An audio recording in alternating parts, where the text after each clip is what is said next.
What up, everybody out there, and welcome to a few good minutes in the War Room with your boys, the War Room Generals. I'm one of your hosts. I'm the Bull Dev McMillan. We got Jimmy the Blueprint in the building. What up, Jimmy? Yes, sir. What's really good, family?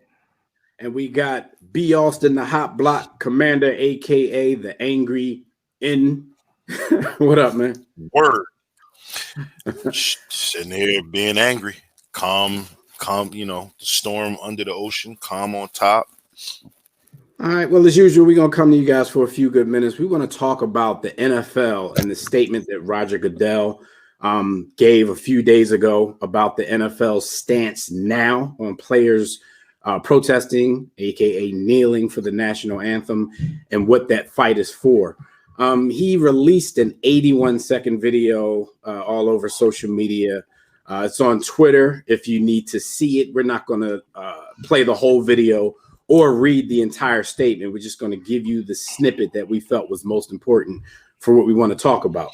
So quoting Roger Goodell, he says, "We, the NFL, condemn racism and systematic oppression of Black people. We, the NFL, admit we were wrong for not listening to NFL players earlier and encourage all to speak out and peacefully protest. We, the NFL, believe Black Lives Matter. Hashtag inspire change." Shout out to Jay-Z.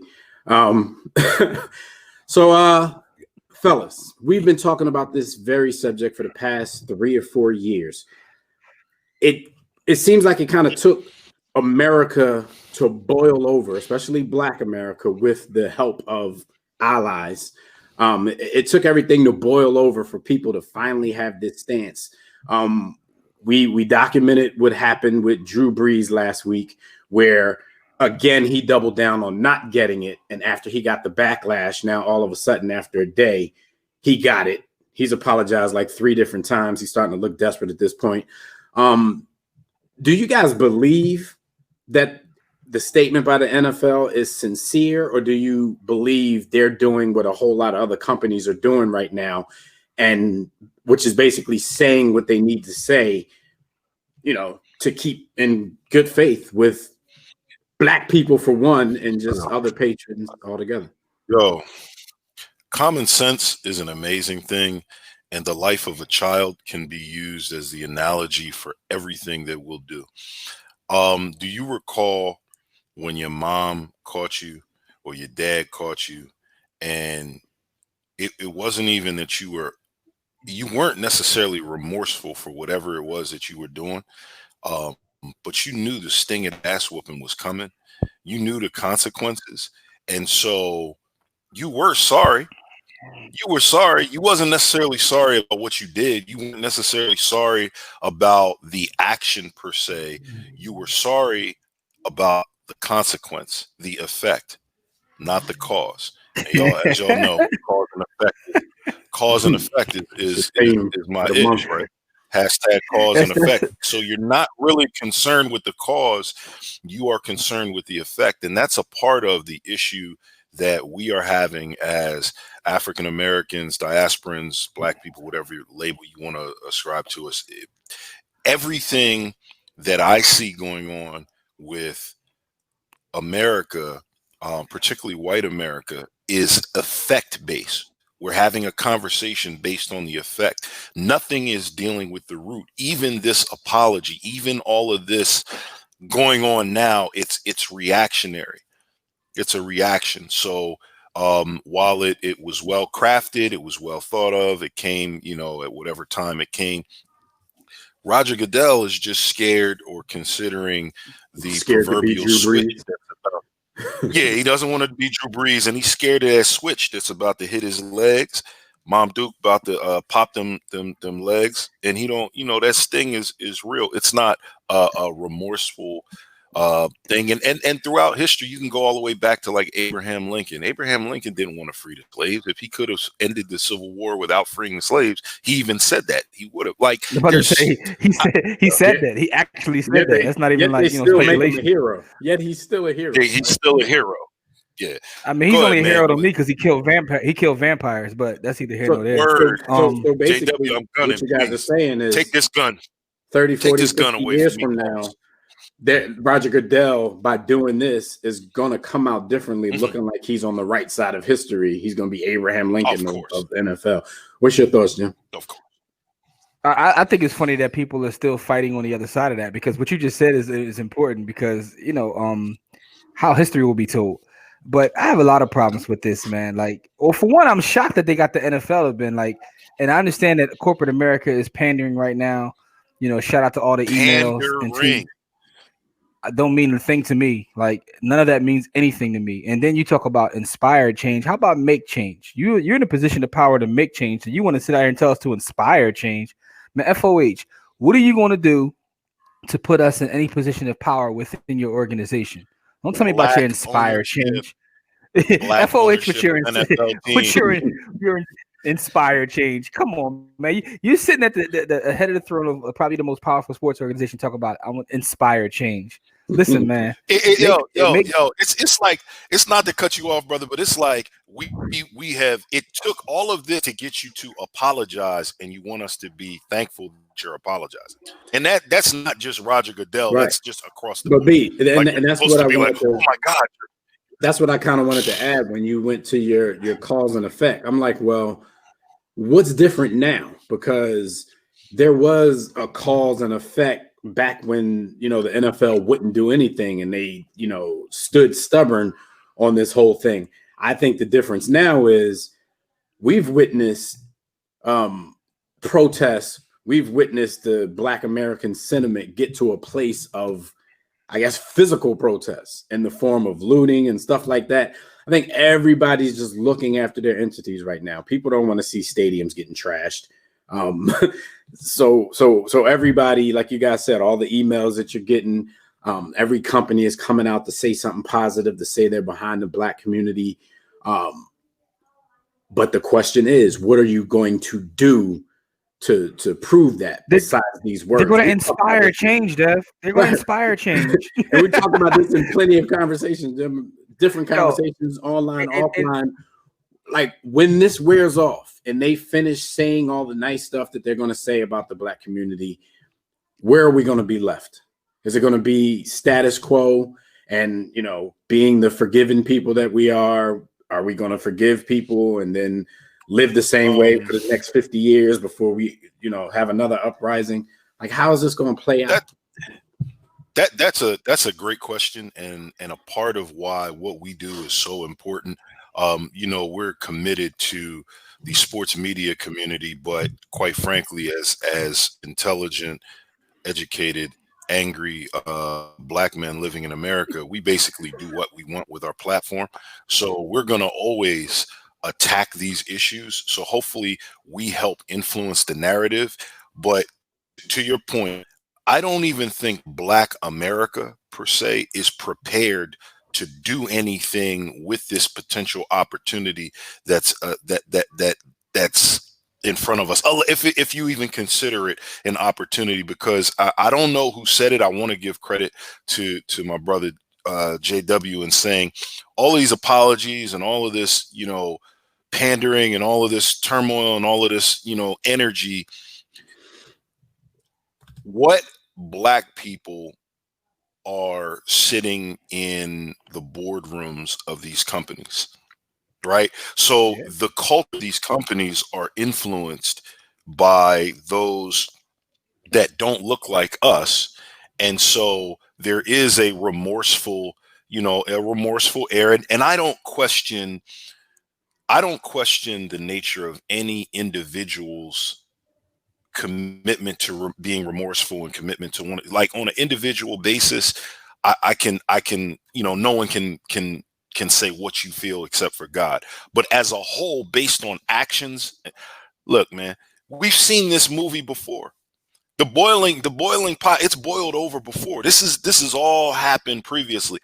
Black America isn't prepared because we've never been, put in a position to be ready to act. And white America will feel guilty for a while, and then all of us will go back to our, $40,000 to $80,000 a year jobs. I'm speaking in general here because I believe the brothers on this show make a whole lot more than that. But our $40,000 to $70,000 a year jobs, we'll live in our houses. We'll go to shout out to Cam. But I don't and listen, man, you have to forgive apathy or my apathy in terms of that perspective. But again, we've seen it before, man. This isn't the first time. When you go on YouTube and you start looking at James Baldwin speeches and the Malcolm X speeches and the Martin Luther King, all of that shit rings true today, and it's 2020. Why? But my thing is right. Here's my thing, be awesome. Here's my thing, be awesome. Just statistically speaking, most of us, when I talk about us as a collective, don't have the $40,000 to $80,000 jobs, and that's the problem. So don't talk to me about inspiring change. Make change. Change your hashtag. Make change, dog. Come on with this inspire change. That bothers me so much, man. Like, you are in position. We talking about power now. Whether we talking about all these corporations, including the NFL, putting this thing out, and we barely got any black GMs or black coaches, and you talk about you want to inspire change. A league that's 75% African American, and yet your power structure doesn't reflect that. It's the same, and you can go to policing. You have police officers that don't come from the community, and where are they influenced culturally? Where are they influenced? So you're going to have the same thing. Don't inspire change, make change. Yeah, they're in those communities with preconceived notions, so they're fearful the minute they step into those communities. Those shouldn't be the people that are policing those. But I don't want to get off on a tangent. This is a few good minutes. I want to ask you guys about two more quick points about this whole thing, because Goodell did go on to say, I personally protest with you and want to be a part of the much needed change in this country. I know some current and former players believe that to be a message of intent, that he's going to do that. And he's saying, we're asking, is he going to be willing, just as a start, because this really means nothing. It's symbolism. But is Goodell going to be out there taking a knee with these guys? For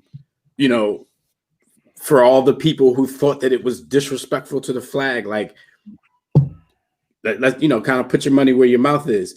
But of course, President Donald Trump had something to say about the whole thing. He tweeted, he said, could it be even remotely possible that in Roger Goodell's rather interesting statement of peace and reconciliation, he was intimating that it would now be okay for the players to kneel or not to stand for the national anthem, thereby disrespecting our country and our flag. So, he's going to remain tone deaf because he doesn't care what he says. He's going to keep making it about the flag, about the country, about soldiers, and all that kind of stuff that Drew Brees has been trying to walk back for the last 4 or 5 days. No surprises there, right? Yo, man, in the words of Slim Charles, man, sometimes if a lie, you got to fight on that lie, man. The philosopher Slim Charles from The Wire, man, says, look, sometimes you just got to fight on that lie, and that's what he's doing. I think about what you just said about him kneeling and all that, like, it doesn't mean anything to me, man. Roger Goodell, if you want to impress me, I want to see you start, when you use your platform, when you speak, to lobby for this 14 trillion. All right. Then I'm behind you, right? Help us get this 14 trillion. And then I see that you're about trying to, not inspire change, but make change. Yeah. Is there something they can do where they could force ownership to allow people to buy in, a certain amount of states, just something that they can mandate like that to show some real progress, where you let somebody they're gonna give Deuce Staley 1% of a team. you let Diddy come in and buy in. They keep Deuce Staley around just for one of these teams. Keep Deuce Staley around. Pass the Looney rule. At least $250,000, so he can run around and saying he owned a team and design the uniforms or something. Let Diddy do that. But listen, last thing. No shots fired. No shots. Last thing I want to ask you guys about, and this is the glaring omission from all of this. Throughout that whole 81-second diatribe, throughout all the pandering that Roger Goodell seems to be doing, there was no mention whatsoever of Colin Kaepernick. Now, there's people saying, you should give Colin Kaepernick a job.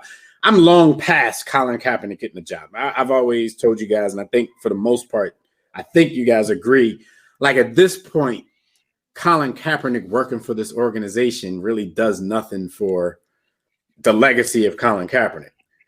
I don't know if y'all are still there. I think we discussed and agreed on that at one point, but there still was no mention of him in this whole thing. I mean, there's still a lot of black people out there that's just fighting for him to have a job, and that's what their main issue is. My main issue is kind of bigger than that, but still no mention of him throughout this whole thing. Did he drop the ball not mentioning Colin Kaepernick, or do you think he just couldn't mention him? Of course he dropped the ball. Of course. I mean, but could he though? Could he actually mention him though? But hold on though. With all the legal ramifications, what would the legal ramifications of that be? Because you know, they never really I don't know if he can. They never really gave us the details of that settlement, but he did have that tryout as if he could still play in the league.